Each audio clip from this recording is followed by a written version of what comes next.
Well, good morning to you. Welcome to Up to the Minute. I'm Todd Duplantis. Thanks for being with us. We've got your HCC news and information. It's a Tuesday. It is the, let's see, what were we in? The 22nd already? Can you believe that? The 22nd of June. And believe it or not, we're, I believe, live on YouTube and Facebook right now. So we're live streaming on double platforms. Wow, what technology is today. We've got a co-host for the show today, a special one of our students, Caio Cruz, who's world famous now because he was a guest on our show yesterday. Caio, good morning. Good morning, Todd. How are you? Today's Wednesday, half of the week, almost Friday. You know how it goes. I know how it goes. It's, it's already Tuesday, but the big thing, Caio, is June is just zooming right by. Pretty soon we're going to be in September. Yeah, that's true. I'd like to remind you guys about social media. We have Facebook, Instagram, LinkedIn, Snapchat, and Twitter, and YouTube. And I think it's funny because I don't even have that many social media, but it's incredible what HCC is doing to step up. So make sure to check it out, and I'll share the Up to the Minute podcast. That's right. Okay, let's get started now with today's show. We've got a couple of special guests. Caio, we're going to check back in with you just in a little while. So sit back and grab a cup of coffee.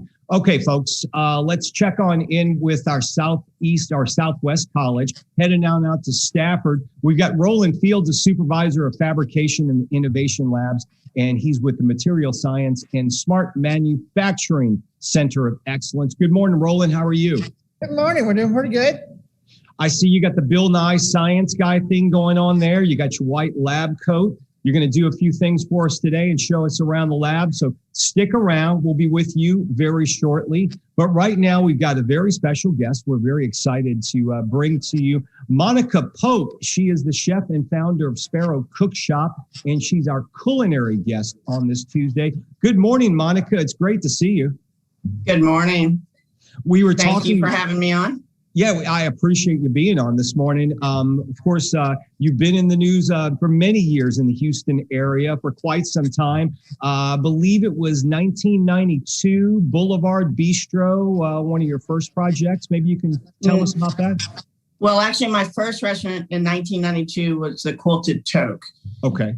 And then 94 till about 2003. Sorry. There we go. So there, sorry about that. So 94, I had Boulevard Bistro for 10 years. I had restaurants continuously up until 2018, and there were 4 in a continuum. When you open a restaurant, obviously you have a passion for getting the food out and getting the customers into your food and showing what you're all about as a chef. But to be nominated for awards, is that just icing on the cake when that happens? Is it unexpected, or did you think, you know what, this is what my goal is one day? Yeah, I have won every award that you can possibly get as a chef, all the way up to James Beard nomination, which is like Academy Awards for chefs. Yeah. And many other awards, but I didn't even know those existed, really, to be honest. And that's not why I even got into this business. At 17, I said I was going to change the way Houston eats. So for some my career has been about,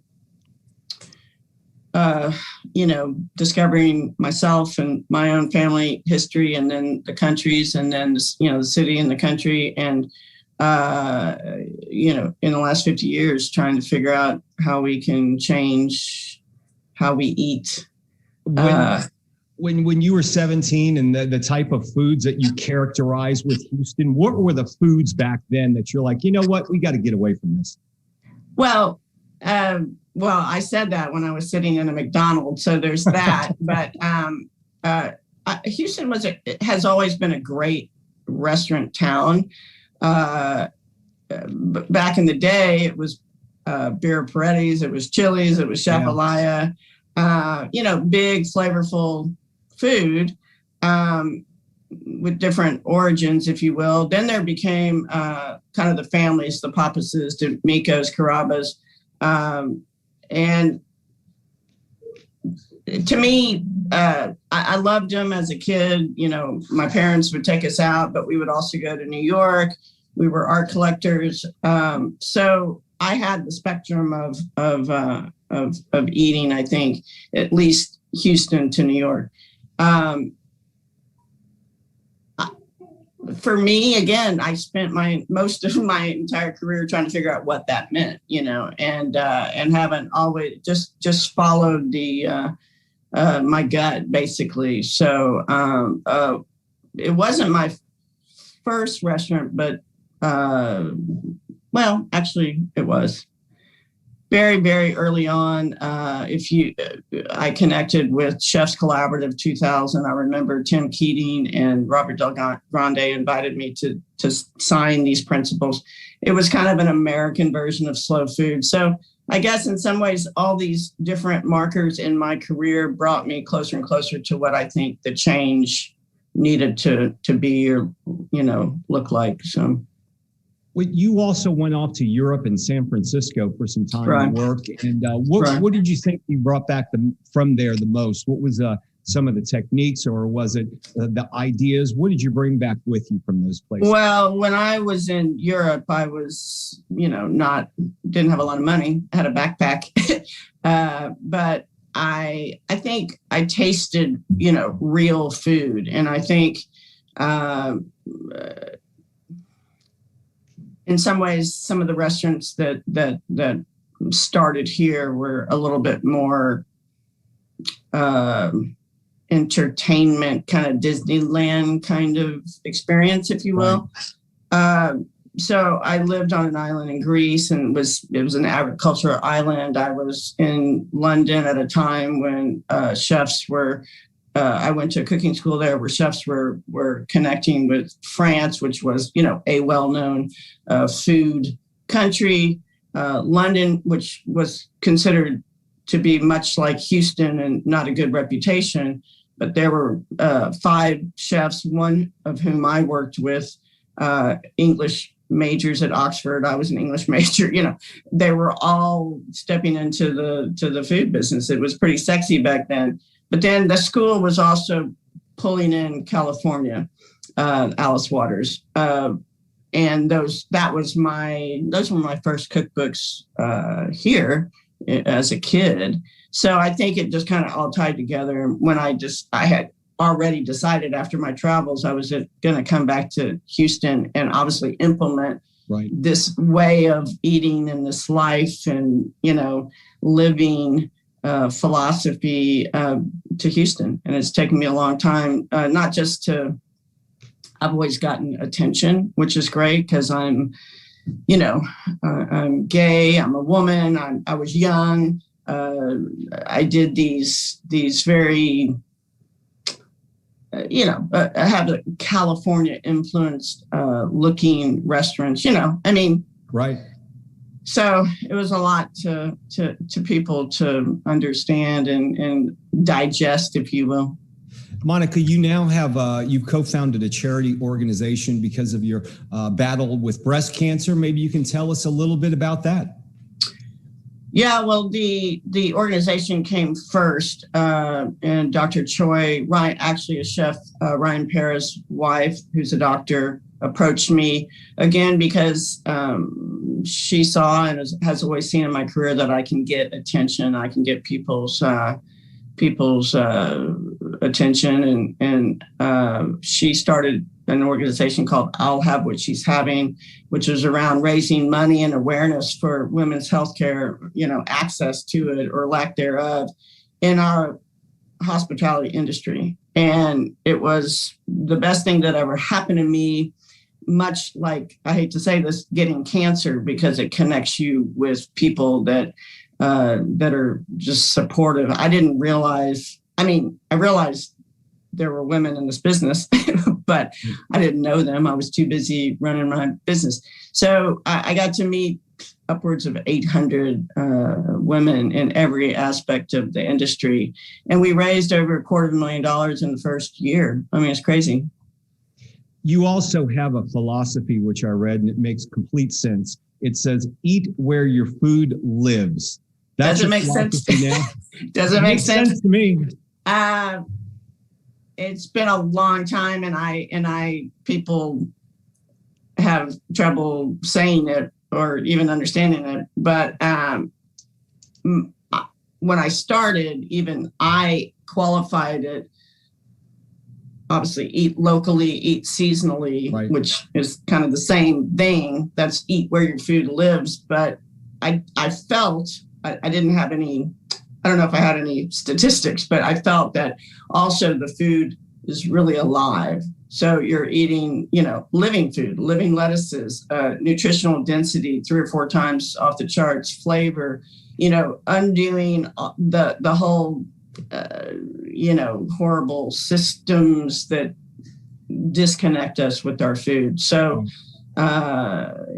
it's still out there, and I think people are starting to certainly get it, and they feel it. They've always felt it. When I had Tafia and I did a local market tasting menu, they were just flabbergasted at how tasty it was. Things that they didn't think they'd like that they liked. I got their trust, but then also how it made them feel. To be honest, I think back in the day, in particular, people would go out and they would just eat too much and feel sick, have a hangover and all these things. And it was just, it brought to them the pleasure in dining, the pleasure in the convivialness and connection with their heritage. I always loved it when somebody would say, "Oh my God, this reminds me of my, grandmother's lamb shank or something," but connecting with real food, connecting with real flavor, connecting with people who produced it in this town, Is that part of your interactive cooking classes that you're doing now with pop-ups, being able to talk about local foods, local ingredients, and how people feel? Yeah. So I've been doing cooking classes since 2009. I created this free cooking class at my farmer's market, and hugely successful. Again, it was for me. It was after Ike. It was also, it's like every other disaster. You don't know what the new normal is going to be. I think right now we're all exhausted. Yeah. It's a pivot. Back in the day, it was a pivot. I tell the origin story of that. It's transformative. It's life. It really was life or death. And it was, there's so many stories in my experience around food in relation to everybody involved in it. They're just amazing. I love it. And you have pop-ups that you're going to be doing. I will put some information on how people can get a hold of you in the social media post for the show. But real quickly, those are happening across town. Maybe you can name off some of the places. The places are secret. So this summer, I've done this summer series called OMBI, Outstanding in My Backyard. And they started in my backyard, which is my cook shop, which is my spiritual home, my food home. It's where I live. It's where I eat, where my food lives. And obviously had to skip last year, but 2019, they were hugely successful. 2021, I have 4 that are coming up. 2 are already sold out. The 3rd has been privatized. We have 2 more in August, 1 in August, 1 in September, and they are amazing. Secret co-chefs, secret backyards, And you sign up for these and you'll announce them to the people who bought the tickets like a few hours before it happens, correct? Yes, I believe that the day before the venue will be disclosed, and it's not. It's all within an hour of Houston. Chef Monica Pope, we appreciate you joining us. Chef, founder, Sparrow Cookshop, and extraordinaire legend here in the Houston area. We really appreciate you taking the time and joining us this morning, Chef. Thank you so much. Thank you. All right, we are going to move across town to our Stafford campus. We've got a special guest out there. Roland Fields is joining us this morning. Roland, you are in the FabLab right there? Yes, sir, I sure am. Tell me a bit about some of the things I see in the background. And I understand you, kind of like Chef Pope, you're also conducting some classes as well, some community learning classes. Yes, we have a cricket, an older cricket on the table. We'll be getting some new crickets in. We'll be doing some classes on the cricket. Sorry about that. That's all right. That's all right. Don't worry about it. I can't mute everything. New laptop. Yeah, that's all right. We also have a brand new Gigabot off to the side, which is going to let us do 24-inch 3D models. We have a brand new laser in the back, which isn't hooked up yet. That'll have some refined laser capability for soft stuff. The one with the sign on it, you can actually see the sign that was done with a laser. That's a metal laser, and this was done with copper. So this is cool. Little Harley Davidson like that. Yeah. Yeah, and you have a buffer so you can shine it up. Of course, it doesn't come out all shiny. They never do. You know, Roland, when I first met you, correct me if I'm wrong, but you had a lab inside the Scarcella building, and it was maybe a fraction of where you are right now. It looks like your operations have grown just a bit in the past, 8 years? Yeah, it was about a quarter the size. It was very, very crowded. We only had about a quarter of the equipment. And so they gave me a bigger space, and then I went and stuffed it full of equipment because that's what I do. I can stuff more stuff in there. It's all about that. And maybe you can, you've got, do you bring students in there? Is this open for the community to work in? How does this lab work? Because I know we have some maker spaces. Is this similar to a maker space? It's very similar to a maker space. I call it a resource lab because it's here for the engineering students. It's for the continuing education, like the cricket. We'll be doing that. But even the cricket has uses for engineering students. You know, it's all about learning to use equipment. And so we stuff this place as full of equipment as we can. Plus, it helps you, of course, with your projects. So we had an engineering student. He asked if we had a bandsaw. I went, no, we don't need a bandsaw. We have a laser. Yeah. And he was like, what do you mean? I went, we will cut the metal and Look the at plastic. that. Tesla. There lasers. You go. Yeah, beautiful detail on stainless steel. How long does something like that take you to cut and put together? It took about 2 minutes to cut because it's a laser. No problem. And then we cut the other piece of plastic. The extra plastic took a little bit longer, probably about 5-10 minutes on the plastic because you have to go slower. The metal laser is just amazing. What's even cooler about it is it's what's called fiber optic laser. It runs on 110, 20 amp. You can plug it into your house. Wow. You know, it's amazingly efficient. I remember when we first met, going back about 8 years ago, you brought something into my office that was more or less, it was looked like almost like a microwave that was taken apart. And it wasn't a laser cutter, it was a 3D printer. I would imagine, have 3D printers changed a lot over the last 8 years? Do you have a few of them there? Not fundamentally, they haven't changed. I have quite a few more. We have more commercial printers in this lab than you'll see in most labs. So our printers go anywhere from $20,000 to $250,000. Again, we're trying to have the type of devices that an engineering student will see in a manufacturing facility, not just the inexpensive ones that you started with. And our engineering students and manufacturing students, when companies need a new part, let's say something breaks down, is it easier just to design and print it yourself? Are our students going to learn that technology? Is that where we're headed to nowadays? Both, because now what the manufacturers have done is the internet, of course. You know, you and I are old enough to like, wow, this is a new thing. And yeah, I think it's just normal. What these labs do is allow people to connect to what's on the internet. I can design with parts that are available. I can also design my own parts. So I can take the two and merge them.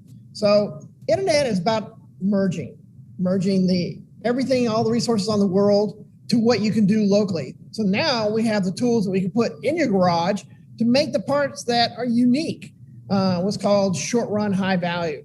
So we can do stuff like that, or you can just do your prototypes, you know. So everything from doing more and more companies are making their own parts on small scale manufacturing capabilities. That's what's changing. Well, I know you guys have helped us out at HCCTV, I believe, for printing some pieces we needed for cameras, and little shade pieces that went over the camera lenses and stuff like that. Are you getting requests to do more things like that around the college when somebody needs, in our case, it was expensive to go out and buy it. Getting you guys to do it was just a few bucks. Yeah, it is. Well, we're still dealing with COVID. People are reluctant to come in. Do I have to go through protocols? What do I have to do to get in there? Is it dangerous? I told them, no, we got rid of the alligators. They're gone. So people are starting to come in. You have to rebuild all the time, because if your lab shuts down, everybody goes away. So then you have to rebuild, get everyone back in. And that's why we're doing the community outreach classes. And that's why we'll be talking again. We'll have to reconnect with the new professors in drafting and in manufacturing, and the new classes and in engineering. So it's just going to take a while. It's not going to be right away. It's going to be. We have a couple of people here all the time, right? But we don't have the groups of students yet. Well, speaking of our students, we had a chance a couple of weeks ago to interview a student who went through the Advanced Manufacturing Center out in Stafford. And she's now working, I believe it's for Igloo, and she's working on their line with manufacturing. Our students are getting a chance to work in your lab. They're actually going to train on the equipment they're going to go out in the field and work with. Is that correct? Sort of. Basically what they do is they train in their disciplines, and then they can come into the lab and use equipment and learn how their discipline applies to the new equipment. So it's a little bit different, because we're not really too worried about training. Most 3D products and stuff like that are very, very simple to use. The problem is knowing how they work and how you change your design to make that work.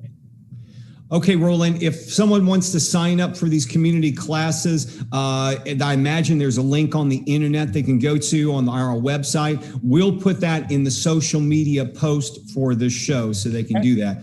Roland, thanks for being here this morning, giving us a view of the lab behind you. Got some incredible stuff. You're getting new toys there all the time, right? Yes, brand new, right on the right-hand side, 24-inch printer.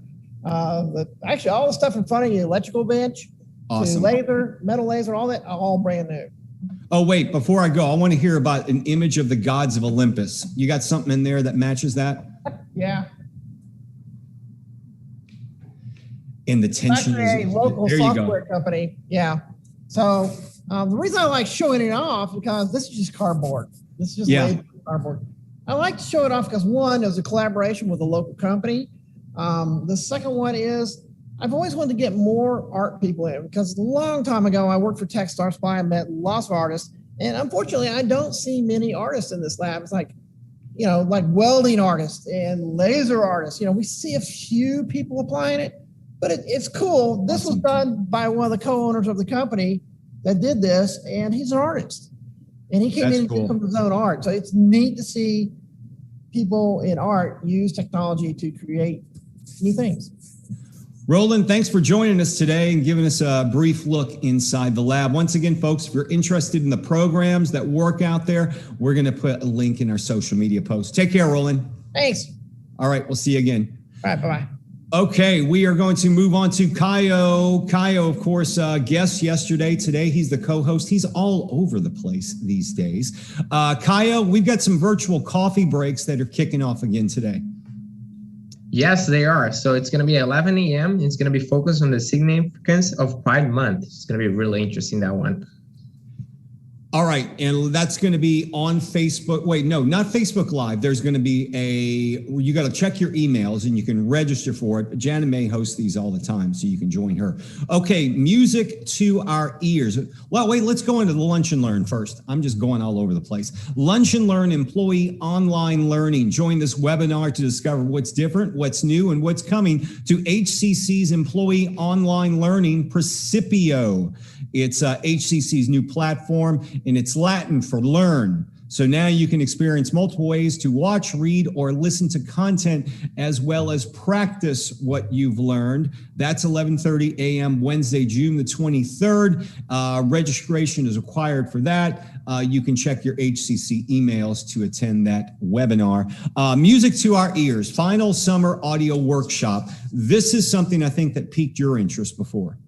Yes, that's a really cool one. So this Saturday is the last chance to make music with HCC professor and Amplitude certified training David Charmer. And the workshops include music theory, creating beats, sampling, remixing. And again, it's going to be Saturday at 10 a.m., June 26th. And if you want some info, just send an email to david.charmer@hccs.edu. We also have the registration link on your post after the show.